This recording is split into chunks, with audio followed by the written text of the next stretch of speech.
big are the houses? 1,500 square feet. Like the ones that you have built on J Street? Are they gonna be similar to Similar. those? Yeah. Similar to the ones on J Street? And again, he has a building permit pending, we do not issue the permit, and then this is good. So you say we would have to provide a variance for less than 75 feet street frontage. Is there an alternative, doing 4 lots that would not require a variance?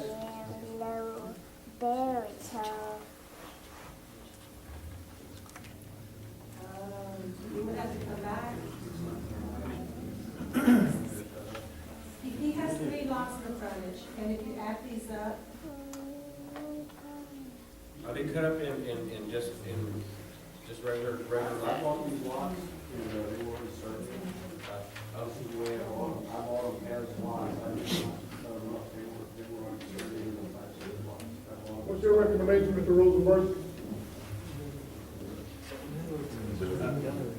If the foundations are gonna be engineered, and that's part of the permitting process, so we know the elevations are gonna be there, and the purchases are gonna be protected. yes. And you're talking about a variance of what, of how many feet? Approximately 4 feet. 4 feet, and you're gonna spread that over 2 lots, Yes, so that's 2 feet per lot or 4 feet per lot? actually 4 feet a lot. 4 feet per lot. And we know the purpose of the separation between them is the fire. Yes, So what's your total space between the house on one side and the house on the other? He would still have to comply with the... yeah, he'd still have to comply with the setbacks and the, No, I'm asking that so that the Yes. council will know. it would be 5 feet. 5 5 feet. feet, okay? 5 feet minimum. That's correct. Yeah, so you'd still be meeting those minimums, but you still have those safety factors. You just don't have that burden of 75-foot frontage. And Mr. Rosenberg, if I may, his plans were approved with the setbacks being met on that building permit that he's put through, and plus the space of the home in the lot as well, because you have to have so much, you cannot be over like 40, 45% of the lot as well. Right. So he meets that as well. All right, so I want to answer Mr. Moronis. My recommendation is that with those particulars, you approve it so that that degree of housing and that price range can be put within the city.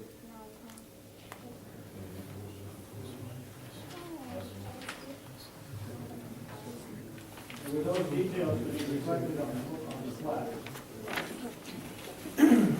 Make a motion to approve the final plat for the LRM subdivision at the corner of Railroad and Third Street. I second. Do we have any citizens' comments on that?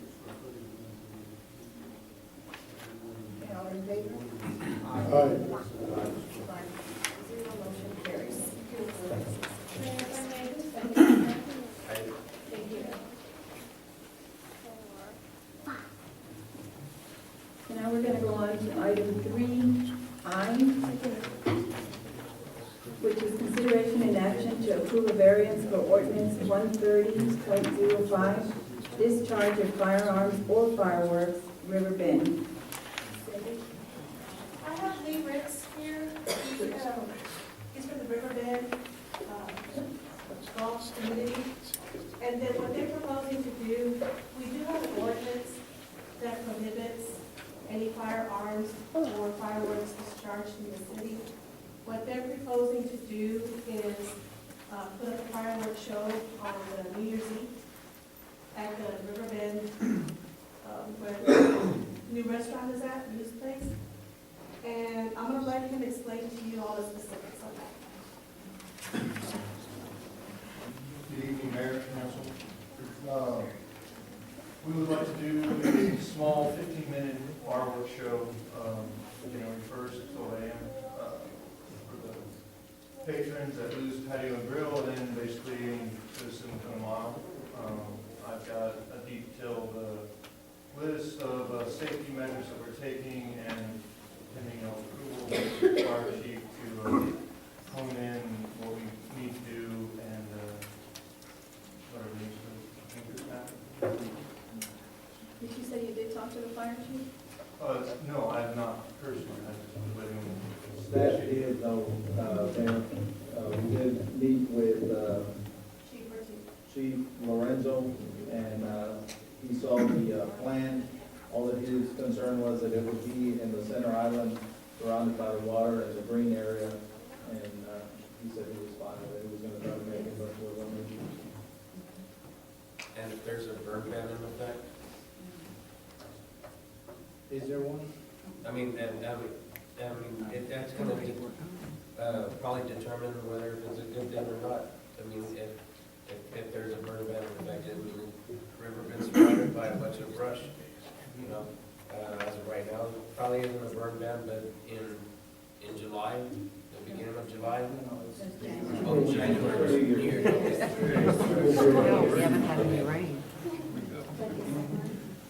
We haven't. Is there a burn ban in effect? Is there any need for coordination with the county on this? Yes. We should let you know. Okay, and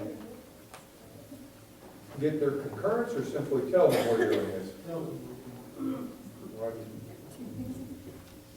I think the commissioner would like to do it. Yes. Several of them are golfers, but it'd be good to.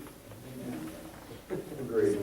You know, I'm uncomfortable in dictating to the county as close as we are there. I'm not saying that I oppose the fireworks show, but I believe that some more coordination should occur with the county before this council takes action to approve it. Now, given that this is our last council meeting before the end of the year, can we motion to approve this subject to coordination and approval by the county?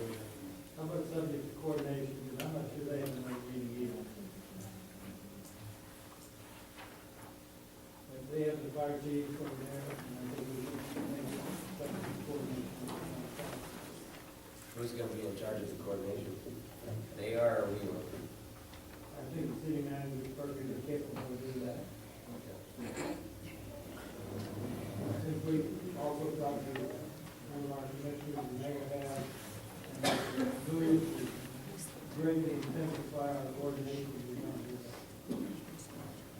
Based on that discussion, I'll make the motion to approve the variance for ordinance 1305, discharge of firearms or fireworks for Riverbend on New Year's Eve at 12 a.m. for a 15-minute show, subject to coordination by city staff with the county.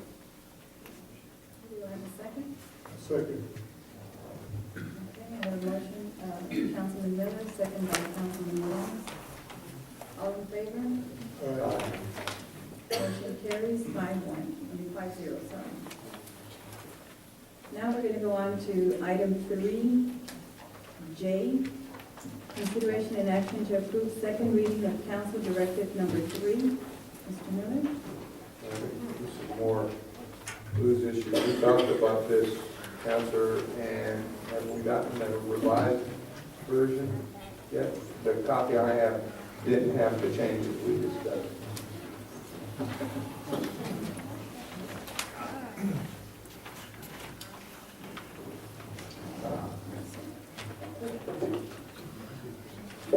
Steve just reads the printer.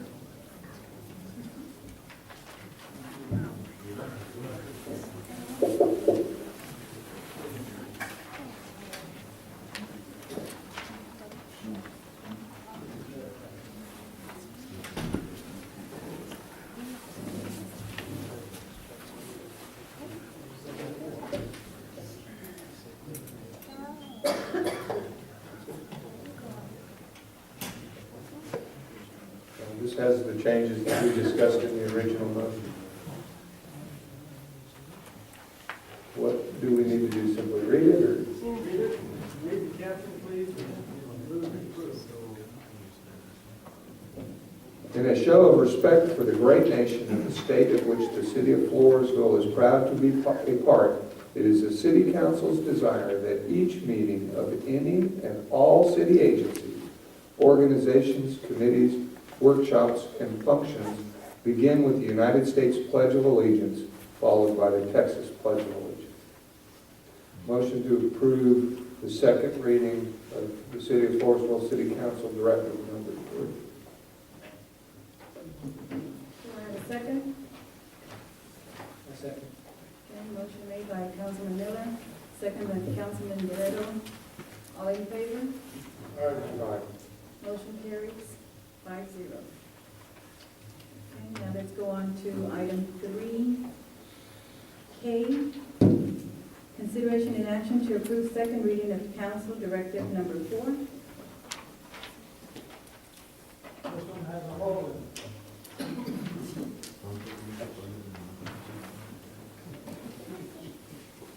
Oh. It's a hole that needs filling. Why would you say that, Counselor? That we would have to define the total limit? Well, I mean, that's the question. Do we want to define it? Well, I would delete the entire line. And I'm the, okay with it, but we left it last time and we were going to come back and address it. well, the two things that we changed on this, I see the other changes, but for the citizens that are here, what is of discussion is the time of comment period. Each individual shall be given a maximum of 5 minutes to speak on any issue related to municipal business. The line that I don't think should be in this directive is there shall be a total of blank minutes allotted for the entirety of the comment period. My opinion on this, if we have citizens that want to continually speak to their elected officials, and it turns out to be 3 hours worth of citizens' comment, it is our responsibility as elected officials to listen to it, or as officials of boards or committees of this city. So as a result, I would strike that entire last line. Please make that motion so we can move on. I would make the motion to strike the last sentence in Paragraph C. paragraph C, section 1.02 policy. We've had motions about it. And with that, make the motion to adopt City Council Directive number 4. We have a motion, Councilman Miller, second by Councilman Morones. All in favor? Aye. Motion carries 5-0.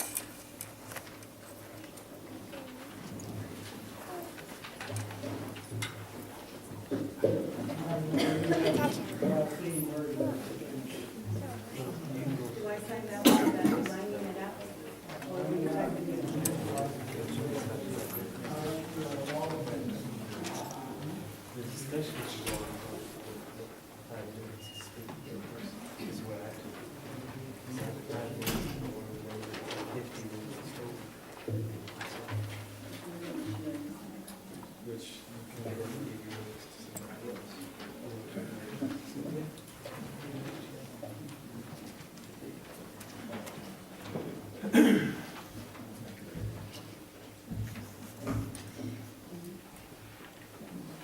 Okay, now,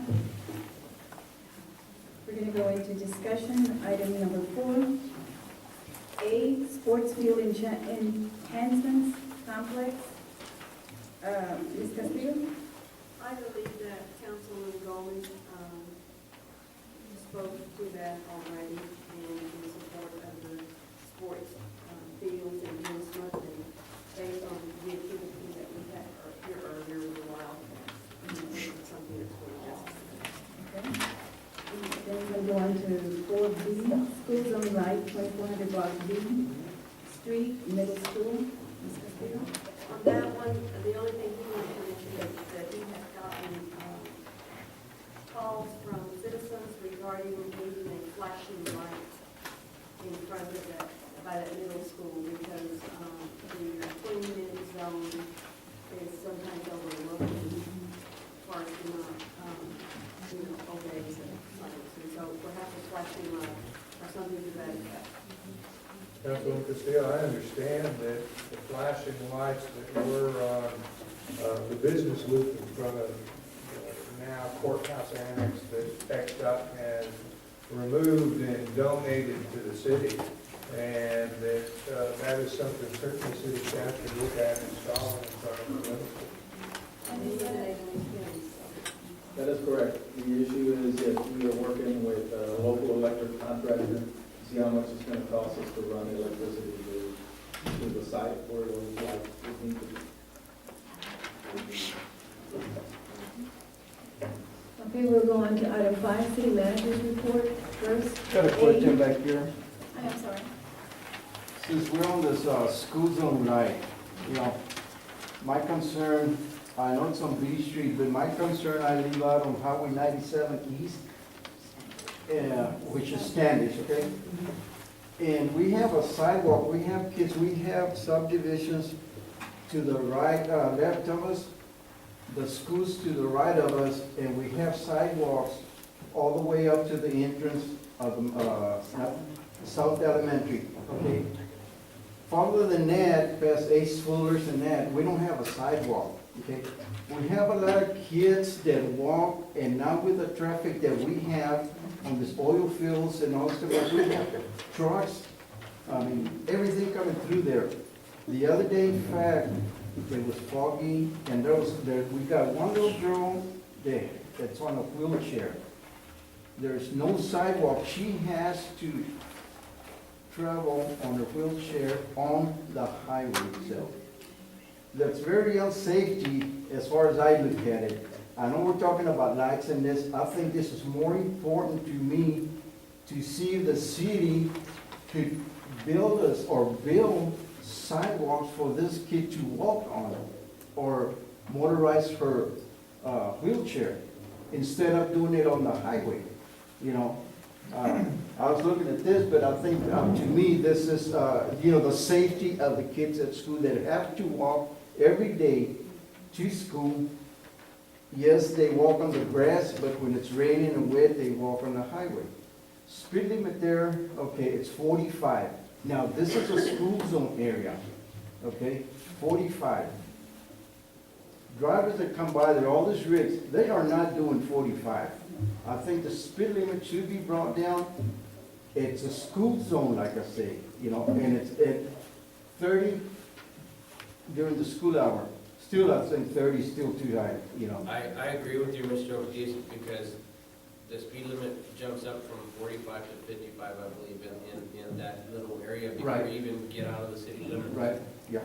And, Is that up to DOT on the side? It's up on 97. The issue that we have, and it's been an issue that the gentleman has raised for some time. Right.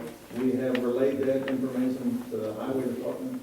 The fortunate and unfortunate thing that the city has to deal with is that we have state highways running through our area. So that's a state highway, and it's the responsibility of TxDOT to do that. We have been in contact with them on numerous areas because of the traffic and lights needed. So it's going to take more coordination from this council and possibly the mayor with the position of the title to say we need this. I believe that the TxDOT has to do their own testing, that they have to put out their test ropes and make sure that it's within the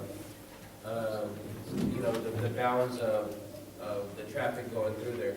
But, just as a personal concern, there's a soccer field right there as well. Right. And, I personally have seen it, and it's very dangerous. And I think it's something that we need to address.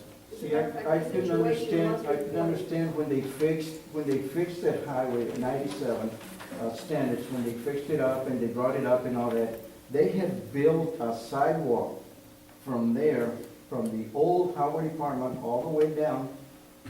What reason they came back and took the sidewalk off?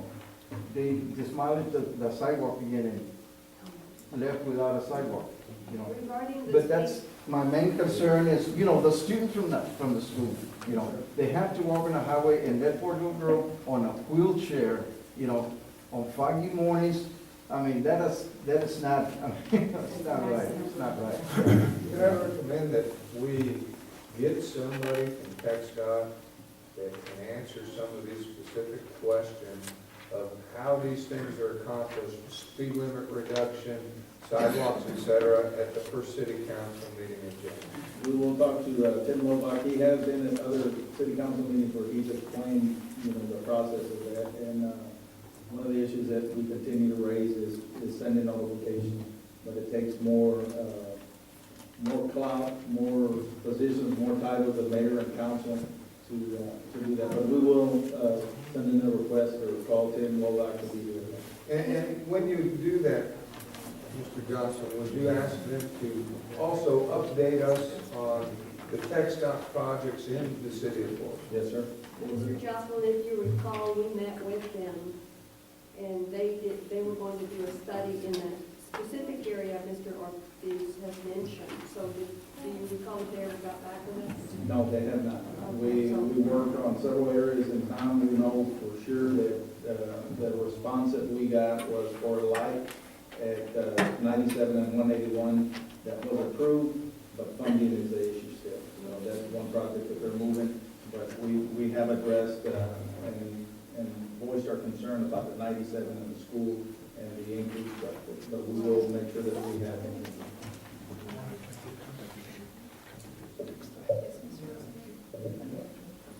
Can I chime in on that? At the presentation that Senator Zapparini made in the chamber, she asked for issues like that to be specifically called to her attention. So my suggestion, Madam Mayor, and members of the council is that the city manager talk to Tim Loak, push it up that channel, and we draft a letter for you, push it up that other channel to the senator. Mr. Goldman? Yes, Mayor Garza, I agree with him, and I brought it to your attention. You said they had a back gate in the back where they could walk to the backside. Is that correct? There is a gate that they open in the subdivision, which is, at least live on the other side. Well, I hate to say it, but they don't use that gate. They lock that gate and They shut have it it down. for several years Yeah, locked. they cannot use that gate, yeah. It's my understanding that they opened it during the morning. No, Locked. no, they don't, It's no. locked. The only time that they use the mayor, just for your information, is when you cannot cross D Street at that water crossing when there's a train. They'll open that so people can drive to pick up their children. That might be a temporary fix for us to get them to open that gate. Okay, any other citizen comments? I think when I was on the council, Mayor, I think we addressed that with the school. I think there was an issue there with the traffic. I think maybe you can ask the school people about that. And it was the council, school board, and that, some of the council, they got together with the school board. Of course, had that closed, if I remember right. It's a problem with the busing and the parents, as far as the traffic goes. I'm sorry? It's a problem with the busing and the parents. Parents were trying to use that back entrance too, and that's the bus route, and there was a huge problem with it. It was a nightmare. So, I don't know if this is the right time to bring this up, but speaking of traffic and the 18-wheelers and the machinery that is being driven through town to bypass 97, recently, twice within the past couple of weeks, an 18-wheeler has driven on my street. I live on a very short street on A Street between C and D. It is not a very long street. I'd say it's less than a quarter of a mile. An 18-wheeler has been traveling on my street. It's an SAIA trailer. Those are the letters that are on that trailer. I don't know what he's doing. I don't know what he's trying to bypass, but that's a mighty big truck to be traveling on my street. And then, of course, when he stops at the corner to turn onto C Street, he has to make a wide turn.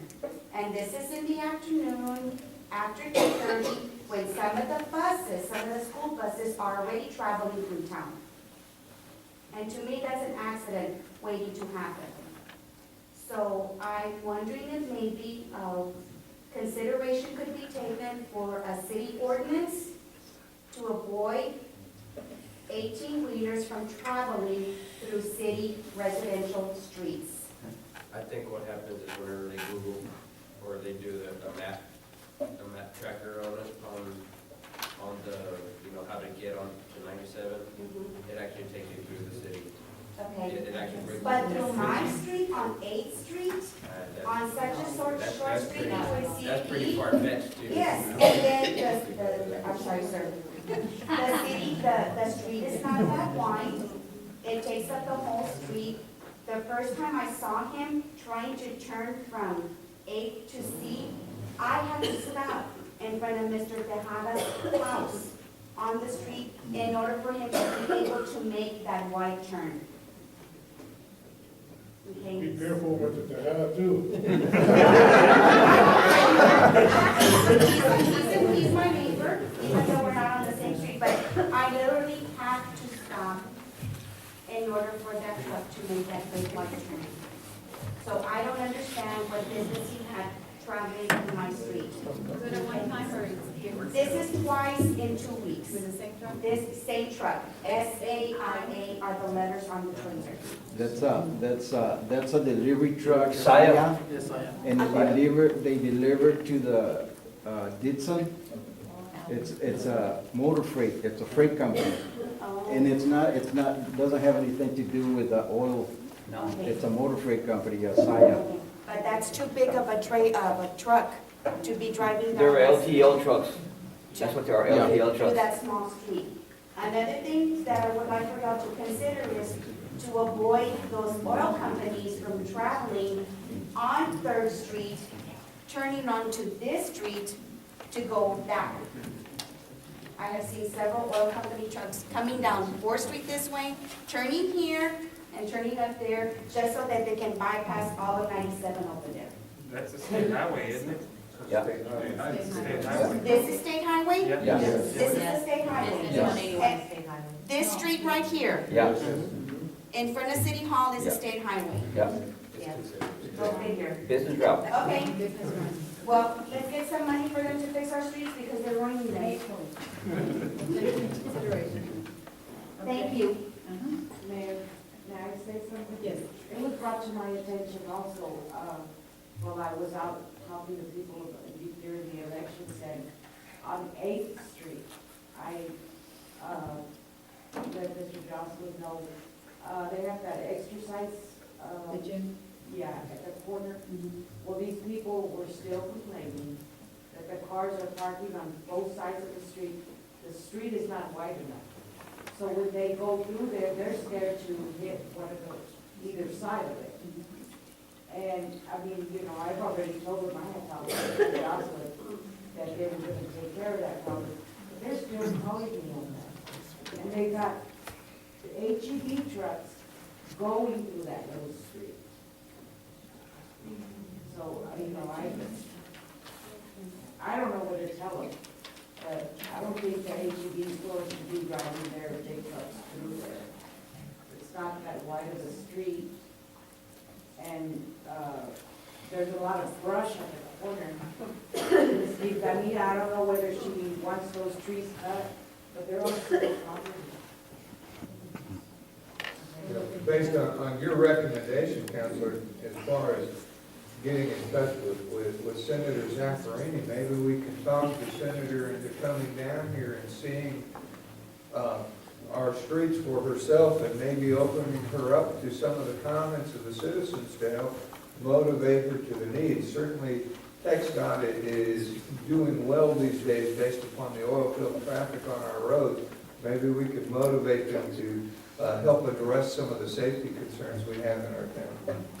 I think we're heading to the left.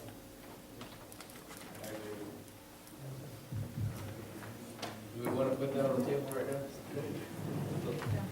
That was just, you know, my concern is that I don't know what needs to be done to that street, but a lot of there's not that many residents on 8th, my Standish. The people that are parked there, are people that are going to the gym, To correct? the gym, and there's a long line of cars there. They also jog through that street. There's not enough room. But, you know, as these people come out from their homes and stuff, they run into this situation. And that's a daily thing. I have a question. As far as that street, is it on, when is it set to be worked on by the city? I have I mean, no idea. because I don't At even the know. time the city goes in there to repave the street, can they not put like a sidewalk and different things like that in at that time? Well, There's a lot of issues that we're dealing with, and then just a quick response if the mayor allows me. We did contact the exercise, the business there, and told them about the concern. We talked to Ms. Quintanilla about the brush, and she doesn't want to cut. But they're on city property, Yeah, aren't She they? doesn't want it's to- still a delicate issue that we're working with her on to educate her that we need to trim those, and we're willing to do that on the easement side. They come up to the stop, and you gotta go way up on the edge of the hill where that little stop sign is over it to be able to see to. And then finally, for Mr. Gleason, the issue of the streets is being worked on right now.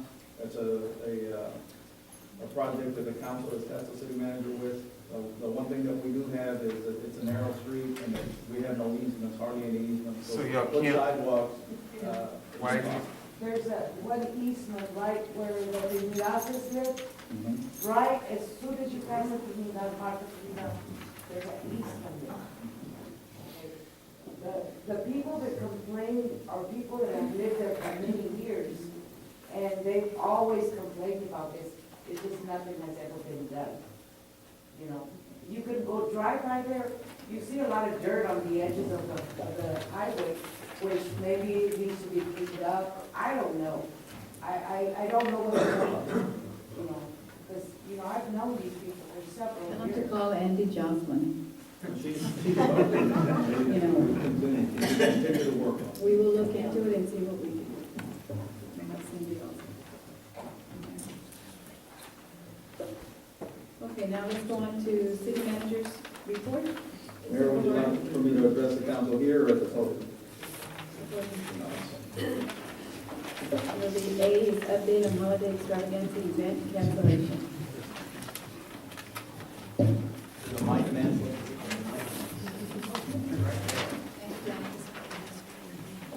I'm going to just give you a quick timeline as to what occurred from the city council meeting on November 29, 2012, where the event was specifically canceled. The next day, which was 11/30/12, phone calls were made to the performers that were contracted for that event and notified that the event was canceled. That Monday, well, I'm sure that weekend, from talking to some of the council members, we all received calls or complaints or praise or whatever it was on the event matter. But that Monday, we started working on official notifications with our legal, and those were prepared, started receiving those calls, worked with attorneys on official notices. The Tuesday, December 4th, we sent out letters, UPS tracking. That same day, we were advised by attorneys through correspondence that council members and mayor and staff were to refrain from talking to anybody because of pending legal issues or litigation. All calls were directed to the city manager or the attorney. That Tuesday, December 4th, we started refunding the funds for ticket sales and sponsorship, and that process completed December 12th. After the comptroller verified all the monies received, those monies were returned. A press release was sent to Wilson County News on December the 6th, 2012, and I'll find that real quick for you and just read it. What was sent to our local paper. Prior to that, I'll let you know that all these council members and the mayor received correspondence from our legal. It said, "Dear Mayor, council members, and city staff, I've been advised that the providers who received notice of termination of their contract for the December 15, 2012 event have been contacting city staff and elected officials regarding the matter. As this is a delicate issue with legal repercussions, I would request that all inquiries and comments regarding this matter be directed to the city manager or my office to be compiled and responded to appropriately." We get to the press release to Wilson County News. And it says, this was to Nanette, the editor. Nanette, as per our phone conversation, the city of Floresville is not involved in any way shape, or form with the December 15th event. The city council voted to cancel the holiday extravaganza, and as such, no city participation will occur. The event center has since been booked by Daniel Tejada. As any other individual renting the center, Mr. Tejada will have to comply with stipulations of the center's rental agreement. Due to the nature of the situation and possible litigation, the office of the city manager is prohibited from expanding further. We appreciate your assistance in disseminating this information to those individuals in our community who are interested. And that's the end of that report, and for legal advice, that's all that we can discuss at this point in time. Then I would suggest that we cannot discuss this any further in the open meeting, that we add this to our executive session, because I have some very distinct questions, and I'm sure that legal will not let me ask them that here. You can ask him, but you might not get an answer, sir. Well, okay, well, I'm gonna ask my question, and then you can tell me if this is something that we have to go. This is my concern, city manager. Yes, sir. The city paid out some $17,000. Yes, sir. Specifically, we paid $15,000 to Eisen Entertainment as a deposit to provide a performance for the city on December 15th at the event center. Yes, sir. Okay?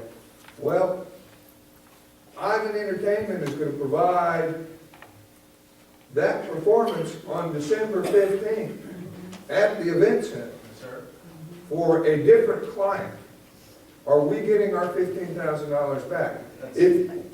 That's a potential litigation question that we need to refrain from, because prior to any movement or any approval or any continued services of the rental of that facility was done, legal advice was requested by the city manager, and at that point, they said, leave it alone till we get to where we need to get. But, you know, we have citizens saying, we paid for this, you And know? that's what the press release was saying, that that is not the case. Well, I understand that, but we're still at $15,000 right now. And, you know, unless we have the agreement to refund the city the $15,000, okay, that we've already spent, I'm uncomfortable renting it to a facility, renting the facility for somebody to perform that's not going to refund the money to us. And again, that question was posed to legal, and that was their advice, pending the litigation issue. Now, if we were gonna give the other party to this situation and possible litigation, give them any information, then they give them an upper hand in the cases that will follow, then we're just doing ourselves wrong. Let's leave it. Okay.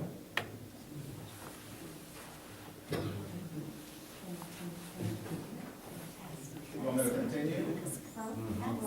Can somebody make a comment? Can we make a comment? This is a city manager's report. We normally don't have comments, but that's up to the mayor. I'll take a comment. Huh? I think there's a lot of citizens that want to know who's paying for that band. Are the taxpayers paying? Yeah. And why can't we get an answer? Because it's potential litigation, and any litigation that you get Let me into, give the the advice of the simple attorney answer, is. okay? The simple answer is, if we put a stop on the matter at a certain time in the contractual relationship, we chose to take public risk of terminating the contracts at the point that the contracts were at and take no further risk. And that's the extent of my answer, okay? So our object that night was to minimize risk, stop it. And we stopped the risk where it was.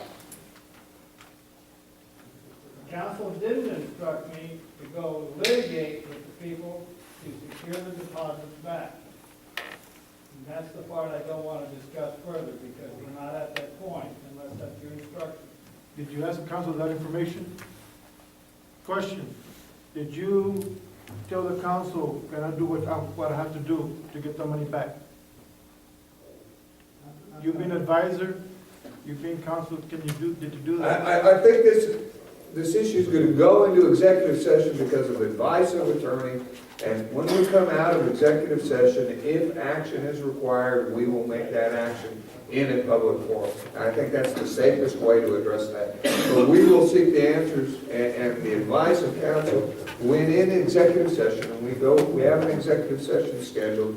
When we come out of executive session, if action is needed, I'm sure this council will take the most appropriate action. But until that time, we can't. The answer was just yes or no. The private individual Was there anything else? is having his party on our land. No, that's what's happening. A private individual is having. Is that the kind of advertisement they have, the window, by the big addresses?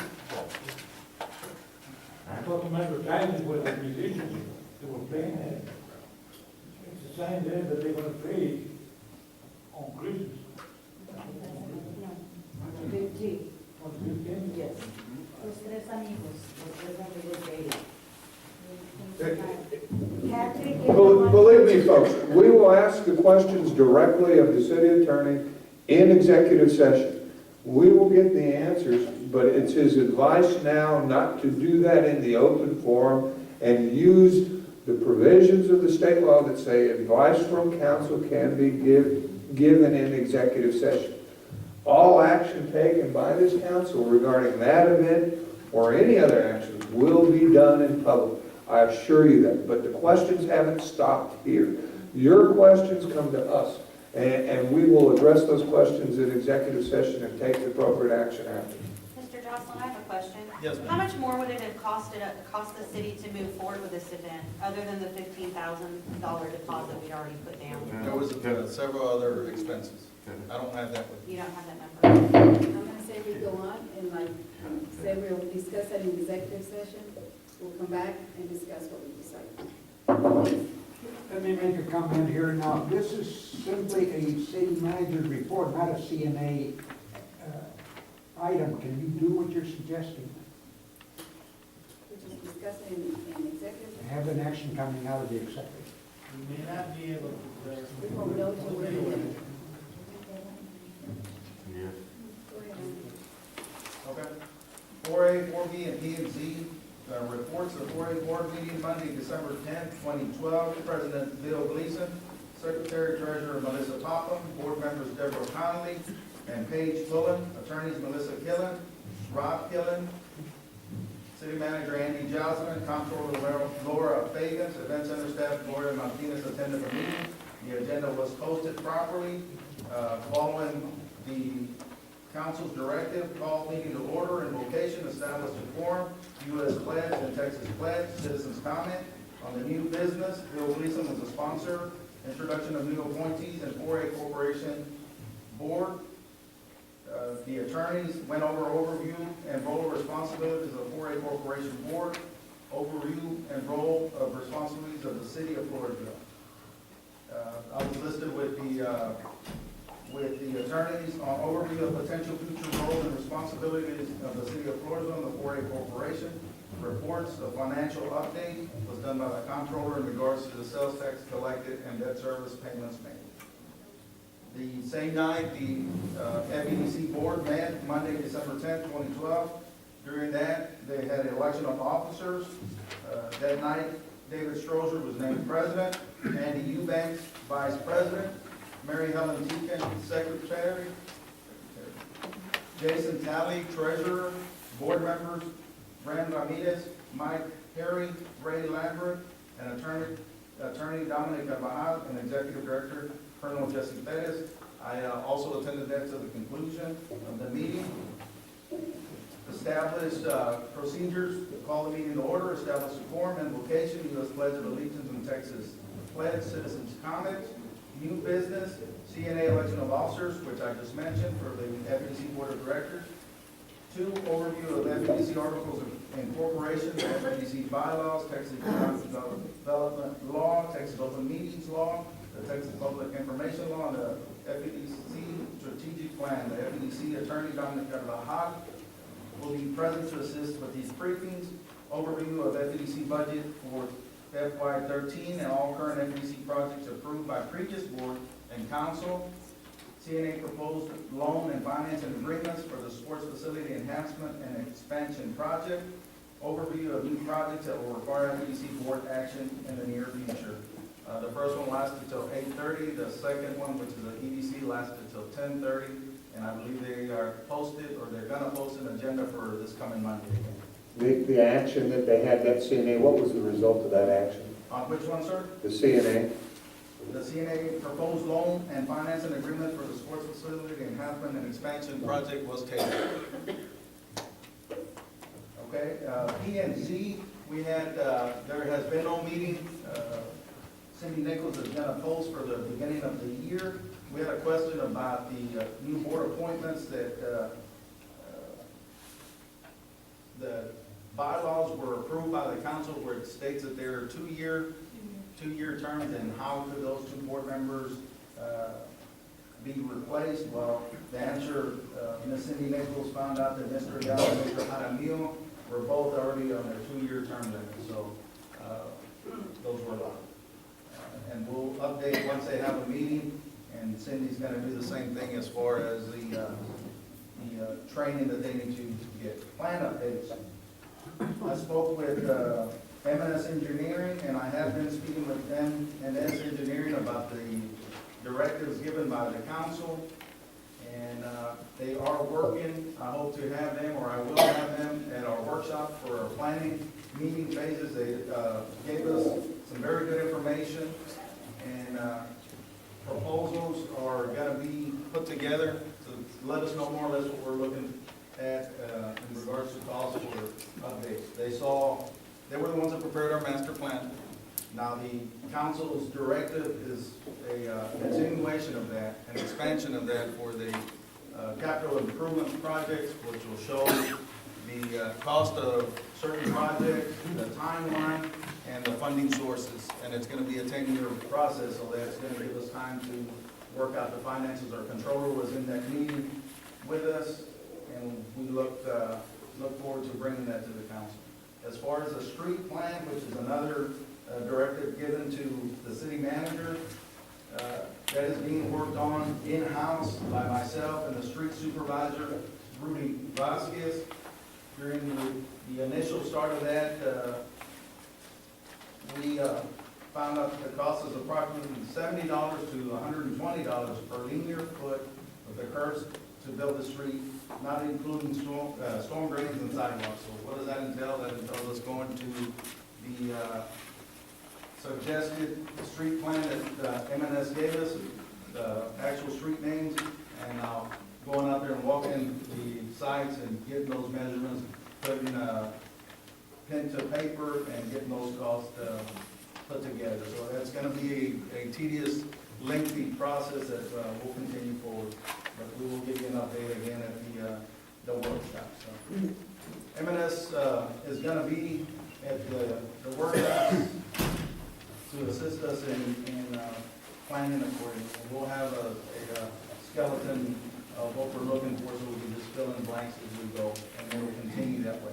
One of the things that the P&Z was working on was a comprehensive growth plan, which was one of the major issues that was addressed in the M&S master plan.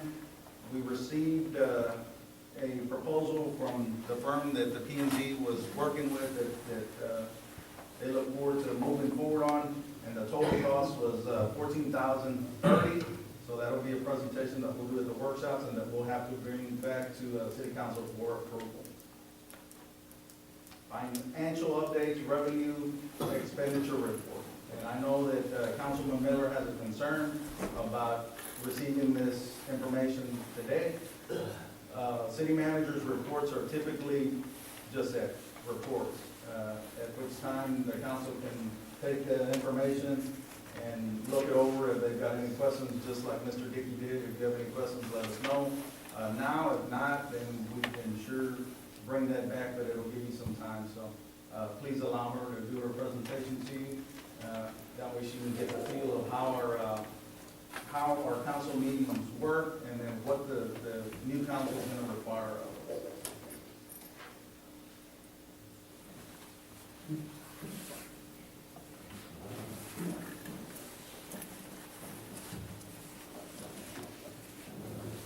Good evening, Mayor and City Council. You can hear me?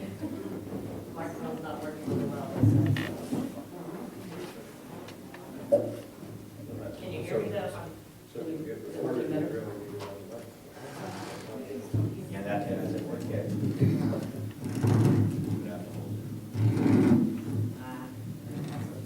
Okay.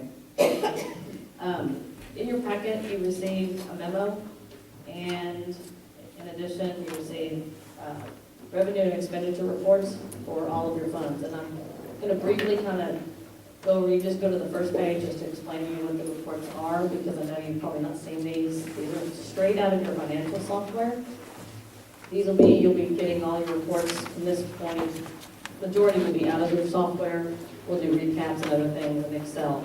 But when you receive your monthly reports, they'll be straight into your software. The reports that you receive contain all of your governmental funds, proprietary funds, and component unit funds. As we go through some of our budget workshops, we'll start learning more of that, so as we'll take lots of process. You have 15 funds, 15 sets of books, your individual books.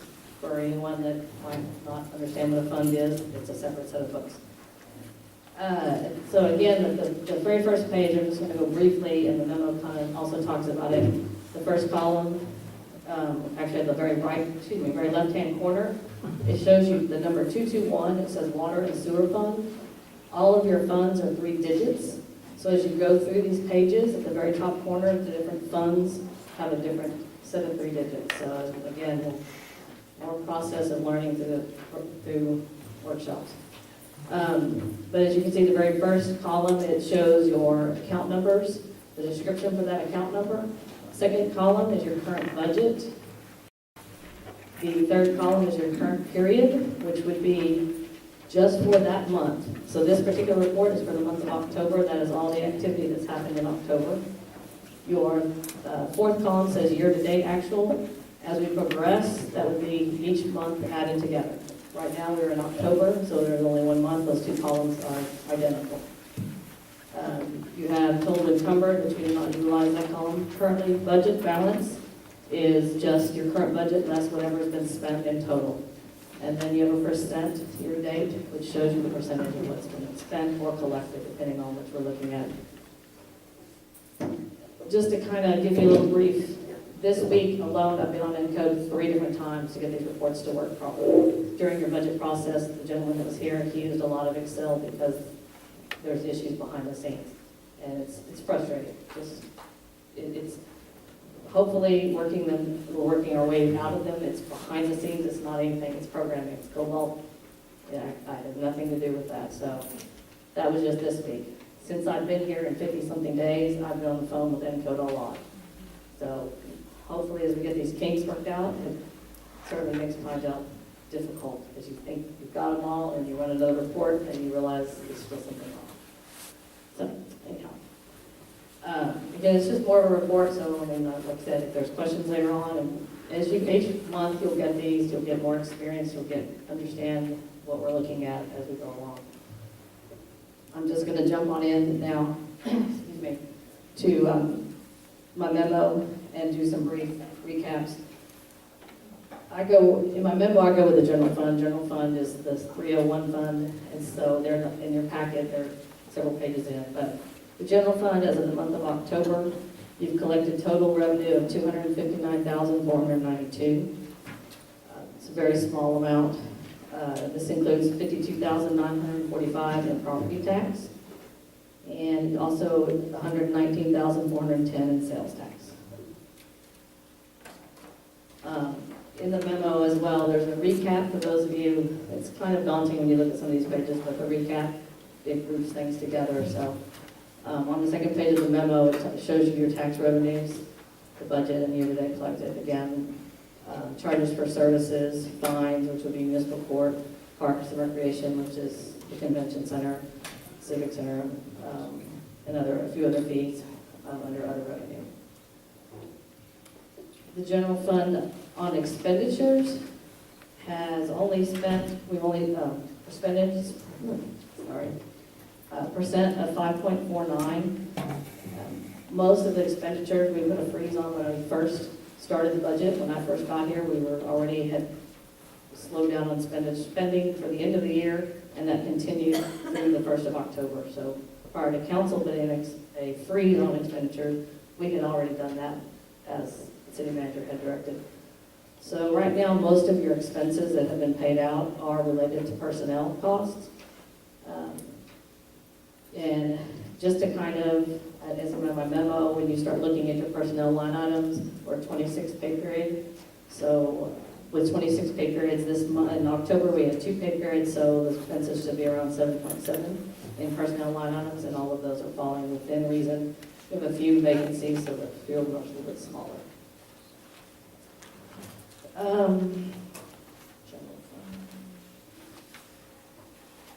Again, the recap, certainly when you look at that, is a lot easier. If you want to go further into detail, there's line items. As we go along, you may have questions. One of the larger items on the general fund and the water sewer that's the expenditures is in your liability insurance. And that's approximately across the two funds, $25,000 for the quarter. You pay about $100,000 a year in liability, which is liability, property, workers' comp. So right now we pay the first quarter, so there are more coming for those. And again, that's a very little expenditures that happened in the month of October. Jumping to the water sewer fund, at this point we've collected $106,431 in revenues. Water residential revenue was $67,241 of this, and sewer was $29,663. Utility funds they've had even less expenditures at this point. They've only spent 4.19% of the budget, and almost entirely is related to personnel, sludge contract, which we have to remove sludge from the sewer plant on a, I think they do it about every 2 or 3 days. And then also we had a payment to TCEQ that's required for our sewer plant based on our permit. We pay yearly, and that was $5,586. So that's one of the very few line items that actually has a significant amount in it. Again, there's a lot of funds in here that are small funds or special revenue. We'll kind of, as we go along through the budget process, learn about those more. But every month, this is it. This is everything that's happened in that month. When you get your reports, you're seeing everything. Obviously not the detail, but we can, in future dates, go through more detail. I don't know if you really have to go through questions or anything you do the research or later on.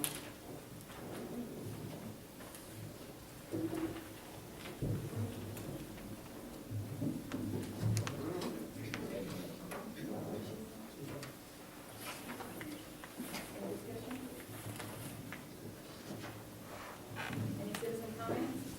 Yeah, well, it's not related to this, but just just the last comment that I have, that the council, I'd like to see the council ask more questions, a bit more involved, from just that, nothing against you, Jim, but don't let Jim carry all the weight, get involved and find solutions to the issues that we have and speak more, on the issues.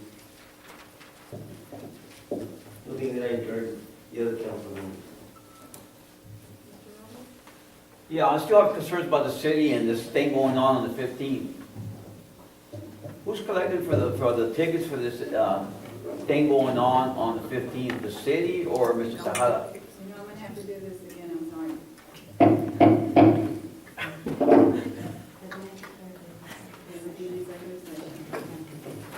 Okay, now we're gonna go on to item 6, executive session. Executive session items may be discussed and acted upon if appropriate in open session. A, pursuant to sections 551.074 of the Texas Government Code, personnel matters to deliberate the appointment, interim employment evaluation, reassignment duties, discipline, or dismissal of a public officer or employee. City manager. At this time, if council wishes to go into executive session, council please entertain a motion. I'll make it go into executive session. Do I have a second? Second. All in favor?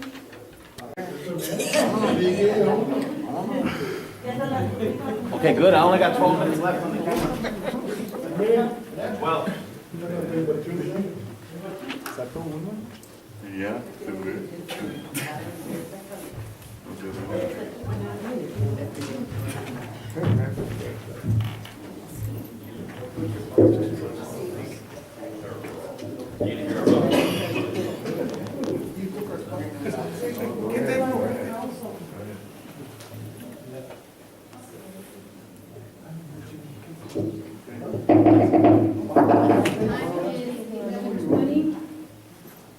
We are now back in open session.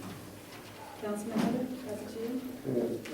Madam Mayor, I make the motion to reset agenda item 6 to a special city council meeting on Monday, December 17th at 6 p.m. It will include consideration and action to take the appropriate measures regarding the termination of the contracts on the holiday extravaganza. Okay. We have a motion. Do I have a second? I second. All in favor? Aye. 4, 0. 0. Motion carries. This meeting is now concluded at 11:23.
Okay.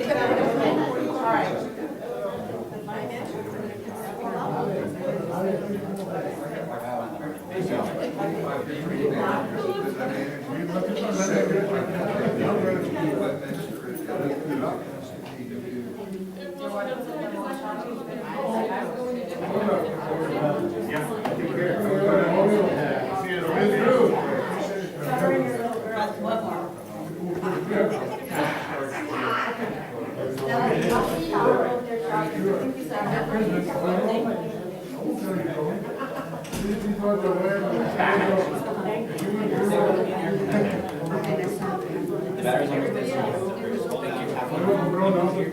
Halfway to focus and then the rest of it.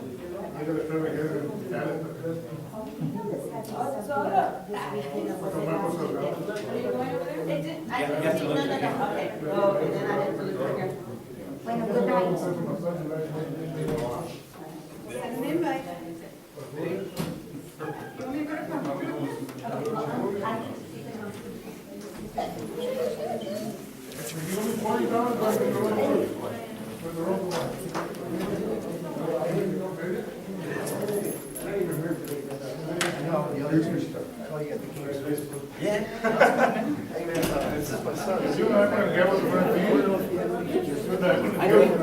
I'm pretty sure, bro. Yeah, most of the stuff.